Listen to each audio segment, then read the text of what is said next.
एक बार की बात है, सबल नाम का एक लड़का एक नगर में रहता था। वह अपने जीवन से बहुत निराश था। उनकी निराशा का कारण यह था, वह अब तक अपने जीवन में कुछ भी नहीं कर रहा था। उसके माता पिता उसे ताने मारते थे कि आपके सभी मित्र कुछ न कुछ कर रहे हैं, लेकिन आप अभी भी घर बैठे हैं। दोस्तों के बीच भी अक्सर उनका मजाक उड़ाया जाता था। वह कहीं जाता तो लोग उससे पूछते थे कि आप क्या कर रहे हैं। उसे यह बताने में भी शर्म आ रही थी। वह कुछ नहीं कर रहा है। धीरे धीरे उसने रिश्तेदारों से मिलना जुलना कम कर दिया और लोगों से मिलना भी बंद कर दिया। वह ज्यादातर समय घर पर ही रहता। वह अकेला रहता और भगवान को कोसता रहता और अपनी किस्मत को दोष देता। अब उसे अपना जीवन बोझ लगने लगा था। कभी कभी वह सोचता कि कब वह कुछ करने के योग्य बनेगा, और फिर वह सोचता कि जिंदा रहने से अच्छा मर जाना ठीक है। एक दिन वह अपने नगर की एक गली से गुजर रहा था। तभी उसने देखा कि एक गुरु दुख और परेशानियों पर उपदेश दे रहे हैं। वह भी उसी भीड़ में सबसे पीछे बैठ गया और गुरु के प्रवचन सुनने लगा। गुरु कह रहे थे कि दुख एक शिक्षक की तरह है जो हमें जीवन की सच्चाई दिखाता है और हमें जीने का सही तरीका सिखाता है। आप चाहे तो जिंदगी जीना भी सीख सकते हैं। आप चाहो तो कुछ भी हासिल कर सकते हो, और अगर चाहो तो एक कोने में बैठकर रो सकते हो। इन सभी बातों को सबल ध्यान से सुन रहा था, लेकिन उपदेश की यह बातें पसंद नहीं आई। उसने खड़े होकर कहा कि कुछ भी सिखाने से दुख दूर नहीं होता, इसमें केवल दर्द होता है। दुख की पीड़ा अनंत है। ऐसा लगता है कि इसके बाद कुछ होने वाला नहीं है, इससे कुछ भी फर्क नहीं पड़ता है, इसके सामने तो मौत भी छोटी लगती है। तब गुरु ने कहा, वत्स तुम्हारा दुख क्या है। सबल ने उनके सामने अपनी सारी व्यथा सुनाई और गुरु से पूछा कि मेरे इन दुखों का कोई उपाय है तुम्हारे पास। यह सुनकर गुरु मुस्कुराए और बोले, तुम उस दिन मेरे पास आना जब आपके जीवन में वास्तविक दुख आए। मैं आपकी समस्या का समाधान अवश्य करूंगा। यह कहकर गुरु वहां से चले गए। सबल ने सोचा, क्या ये मेरा दुख नहीं है तो क्या है? मैं जिस दर्द से गुजर रहा हूँ वह असली दुख नहीं है क्या? मेरा दुख कोई नहीं समझ सकता। जब माँ बाप नहीं समझते तो भला गुरु क्या समझेंगे? उस दुखों से व्यथित होकर सबल ने एक फैसला लिया कि अब वह कुछ करेगा। सबल ने एक छोटा व्यवसाय शुरू किया, पर उसे सफलता नहीं मिल रही थी, लेकिन उसके घर वाले खुश थे। वह कुछ कोशिश कर रहा है। वह अपने व्यवसाय में लगा रहा और धीरे धीरे उन्हें सफलता मिलने लगी। फिर उसने रफ्तार पकड़ी और केवल 3 साल के अंदर ही वह एक बड़ा बिजनेसमैन बन गया।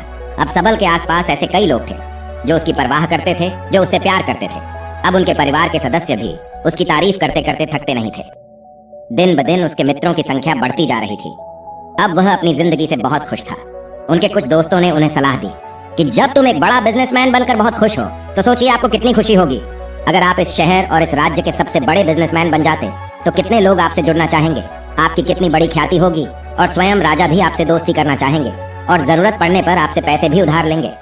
दोस्तों की यह बात सबल के मन में बैठ गई। अब वह और पैसे कमाने की कोशिश करने लगा, लेकिन उसे यह सब बहुत ही जल्दी चाहिए था। वह समय बर्बाद नहीं करना चाहता था। वह अधिकांश समय इन चीजों को प्राप्त करने में लगाने लगा। इसलिए वह ऐसे काम करने लगा जो सही नहीं थे। उसने पैसे उधार लेना शुरू कर दिया। उसके दोस्तों से पैसे की मात्रा और अधिक मुनाफा कमाने के लालच में वह अपने माल में मिलावट करने लगा। उसने अन्य व्यापारियों के खिलाफ भी साजिश रची और उन्हें डराया धमकाया। जैसा उसके दोस्त कहते थे वैसा ही करता था। वह इन तरीकों से ज्यादा पैसा कमा रहा था, पर अब उसके जीवन में पहले जैसा चैन नहीं था। उनके मन की शांति गायब हो गई थी और वह रात को सो नहीं पाता था। वह विचारों में रहता था। वह सब कुछ पाकर भी उसे किसी चीज में सुख नहीं मिल रहा था। एक दिन सबल अपनी गाड़ी से कहीं जा रहा था। तभी रास्ते में उसे गुरु का आश्रम दिखाई दिया।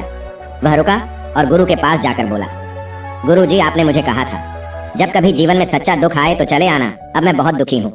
मेरी नींद हराम हो गई है। मुझे कहीं भी शांति नहीं मिल रही है। इस प्रकार सबल ने अपनी सारी समस्याएं गुरु को बताई। गुरु ने कहा, जब तुम पहली बार मुझसे मिलने आए थे तब भी तुम किसी दुख में थे। आपने उस दर्द से क्या सीखा? सबल ने कहा कि सिर्फ सोचने और चिंता करने से कुछ नहीं होता। अपनी दृष्टि को सच करने के लिए मेहनत भी जरूरी है, और सिर्फ मेहनत करने से कुछ नहीं होता, परिणाम भी मिलना चाहिए। जब आपको लगे कि आपका लक्ष्य हासिल नहीं होने वाला है, तब राह में चाहे कितनी भी मुश्किलें आ जाए, मन कितना भी निराश क्यों ना हो, अब कुछ नहीं होने वाला है, तब खुद आत्मविश्वास करे, मैं जो भी कर रहा हूँ उसमें अवश्य सफल होऊंगा। लोग केवल सफल लोगों का सम्मान करते हैं। कोई कितना भी अच्छा क्यों ना हो, वह हमेशा लोगों की नजरों में बोझ बने रहते हैं। ये सब सुनकर गुरु मुस्कुराए और बोले, ये वास्तविक दुख नहीं है। अपने जीवन में वास्तविक दुख आए तब मेरे पास आना, मैं उसे ठीक कर दूंगा। सबल ने जाते समय गुरु को सोने के सिक्कों से भरा घड़ा भेंट किया। घड़े को देखकर गुरु ने कहा कि यह मेरे किसी काम का नहीं है। उस पेड़ के नीचे गड्ढा खोदकर गाड़ दो। सबल ने घड़े को पेड़ के नीचे दबा दिया। जैसा कि गुरु ने बताया उसने वैसा ही किया और वहां से चला गया। कुछ दिनों से कारोबार ठीक चल रहा था, लेकिन व्यापार के गलत तरीके के कारण धीरे धीरे उसे व्यापार में घाटा होने लगा। उसकी सारी दौलत धीरे धीरे खत्म होने लगी और एक दिन ऐसा भी आया जब उसके पास कुछ भी नहीं बचा और उस पर कर्ज का बोझ चढ़ गया था। परंतु वह निश्चिंत था। क्योंकि उसने अपना सारा कर्ज अपने दोस्तों से लिया था। उसने सोचा था कि उसके दोस्त बुरे वक्त में उनके साथ खड़े रहेंगे, लेकिन ऐसा कुछ नहीं हुआ। जैसे ही बुरा वक्त आया, दोस्त पहले उससे कर्ज मांगने लगे। अगर उसने कर्ज नहीं लौटाया तो उन्होंने उसे जान से मारने की धमकी भी दी। उनके सभी शुभ चिंतक और प्रियजन उससे दूर हो गए। उसके दोस्त जो उसके साथ मस्ती किया करते थे, अब उससे दूर भाग रहे थे। उसका परिवार उसकी गलतियां और कमियां गिनने लगा। उसकी सारी संपत्ति नीलाम हो गई और उसके पास कुछ भी न बचा। जब उसने अपने पिता से मदद मांगी तो पिता ने कहा कि मेरे पास थोड़ी सी संपत्ति है, अगर मैं तुम्हें दे दूंगा तो मैं तुम्हारी माँ को क्या कहूंगा। यह संपत्ति हमारा अंतिम सहारा है। सबल के मन में गहरा दुख छा गया। उसके आसपास कोई नहीं था उनके दुख को समझ सके। लोगों के इस विश्वासघात के कारण वह अंदर से टूट चुका था। वह सोचने लगा कि अब जीने का कोई मतलब नहीं है, अब मौत ही मेरा सहारा है। वह आत्महत्या करने के लिए पहाड़ी पर जा रहा था। तब उसे याद आया कि उस गुरु ने उससे कहा था, तब मेरे पास आना जब तुम्हारे जीवन में वास्तविक दुख हो। सबल गुरु के पास गया और अपनी सारी व्यथा सुनाई। आंखों में आंसू लिए उसने कहा, हे गुरुदेव, मेरे दुख का निवारण कीजिए। तब गुरु ने कहा कि जब जीवन में असली दुख आए तब मेरे पास आना, मैं इसे जरूर ठीक करूंगा। सबल ने कहा कि ये क्या है, मेरी जिंदगी में दुख नहीं है, तो आखिर असली दुख क्या है? गुरु ने सबल से कहा कि पहले आप मुझे बताओ कि आपने अपने दुख से क्या सीखा। तब सबल ने कहा कि मैंने वह सीखा, जो लोग हमारे जीवन में आते हैं वह हमारी सफलता और प्रगति के कारण वो हमें धोखा जरूर देंगे, क्योंकि बुरे समय में वे हमारे साथ नहीं खड़े होंगे। वे अच्छे समय में ही हमारा फायदा उठाएंगे और बुरे समय में हमें छोड़ देंगे। उन लोगों पर ही भरोसा करें जो हमारे बुरे समय में हमारे साथ खड़े रहते हैं। लेकिन ऐसे लोग बहुत कम होते हैं, लेकिन जिनके पास है उन्हें उनकी सराहना करनी चाहिए, उनका अपमान नहीं करना चाहिए। कभी भी किसी के खिलाफ साजिश नहीं रचनी चाहिए। अपना काम ईमानदारी और धैर्य से करें और कभी लालची न बने। अपने सारे दुख दर्द और अनुभव बयां करने के बाद सबल गुरुजी के सामने आंखों में आंसू लिए बैठ गया।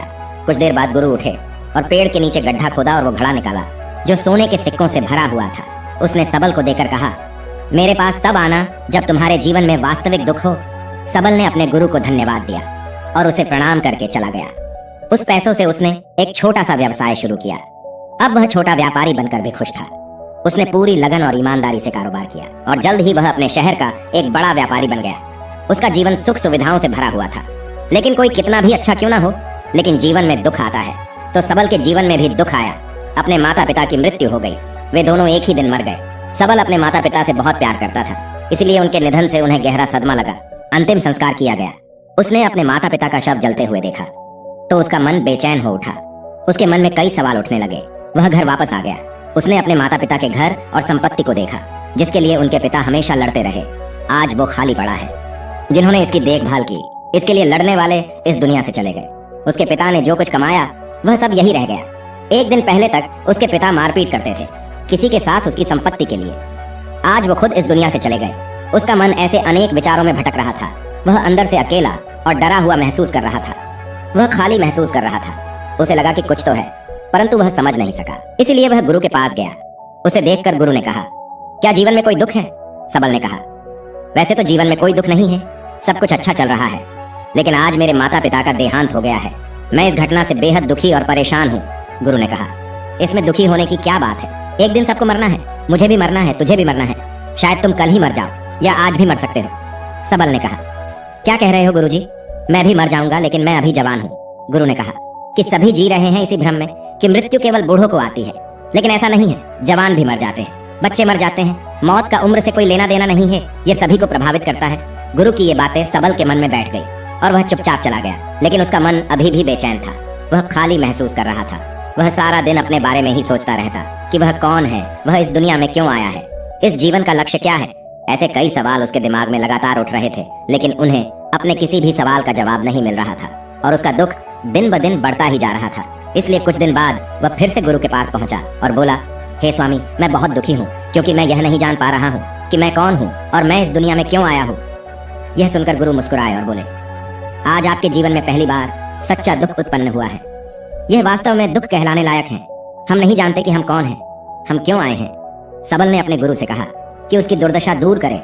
गुरु ने कहा कि हम सभी इंसान हैं, जीवन भर संग्रह करते रहते हैं। सबल ने कहा, कोई भी इंसान अपने साथ कुछ भी नहीं ले जा सकता, वह सिर्फ अकेला ही जाता है। मेरे माता पिता भी अपने साथ कुछ भी नहीं लेकर गए, धन संपत्ति वैभव सब कुछ यहाँ पर छोड़ कर गए। गुरु ने कहा, अब मेरी बात ध्यान से सुनो।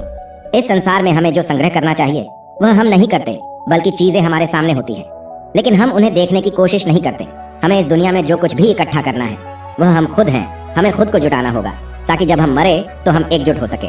और खुद को पहचानने में सक्षम होने के लिए हम अंदर बटे हुए हैं। हम प्यार, नफरत, गुस्सा, ईर्ष्या में बटे हुए हैं। क्रूरता, धन, स्थिति, प्रतिष्ठा, सम्मान, पहचान, धर्म, जाति, सैकड़ों हजारों ऐसी चीजों और इच्छाओं में हम विभाजित हैं और टुकड़ों में जीवन जी रहे हैं। इस विभाजन के कारण हमारी चेतना कभी एक नहीं हो सकती। हमारी चेतना व शक्ति बिखरी हुई है, इसलिए हमारे पास इतना समय नहीं है, इतनी ऊर्जा नहीं कि हम मुड़ सकते हैं और अपने भीतर देख सकते हैं। वास्तव में धन, सम्मान और सुविधाओं के अभाव को लोग दुख समझते हैं और जीवन भर के लिए इसे दुख कहकर रोते रहते हैं और समाधान खोजने का प्रयास करते रहते हैं। उन्हें अपना समाधान कभी नहीं मिलेगा, क्योंकि जिसे लोग दुख कहते हैं वह वास्तविक दुख नहीं है।